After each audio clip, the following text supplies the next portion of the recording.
Kratek vodič uporabe servisa S-Biblos na pametnih napravah z operacijskim sistemom Android.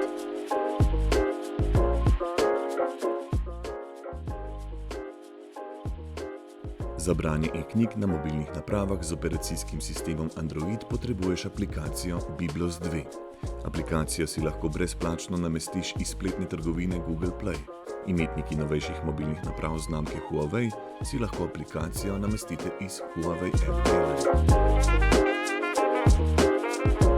Po uspešni namestitvi aplikacijo odpri in v desnem spodnjem meniju izberi možnost nastavitve.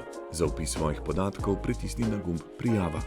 Prikažeta se dve vpisni okni, v katera moraš vpisati svoje S-Biblos uporabniške podatke. V prvo okno vpiši uporabniško ime, v drugo okno vpiši geslo. Po uspešnem vpisu uporabniških podatkov s klikom na gumb Prijava potrdi vpis v aplikacijo. Zdaj je tvoja naprava pripravljena za izposojo e-knjig.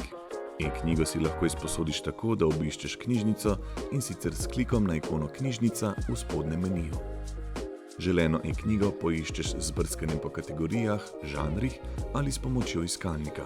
Ko najdeš knjigo, ki si jo želiš izposoditi, pritisni na rdeč gumb Izposodi. Po uspešni izposoji se s klikom na ikono Moje knjige vrni na začetno stran aplikacije, kjer te sedaj čaka izposojena e-knjiga. E-knjiga odpre s klikom na naslovnico. Vkolikor se izposojena e-knjiga ne prikaže na začetnem zaslonu, pojdi ponovno v nastavitve in klikni na gumb Prenesi knjige. Po e-knjigi se premikaš oziroma listaš z drsnimi gibi po zaslonu v levo ali desno stran. Za dodatne nastavitve besedila pritisni na sredino zaslona, da se prikaže orodna vrstica na vrhu zaslona. Za povečavo pisave klikni Nastavitve in na drsniku izberi želeno velikost pisave. Za vrnitev na začetni zaslon aplikacije pritisni na sredino zaslona, da se prikaže orodna vrstica. Nato na svoji napravi klikni gumb Nazaj, ki te vrne na začetno stran aplikacije.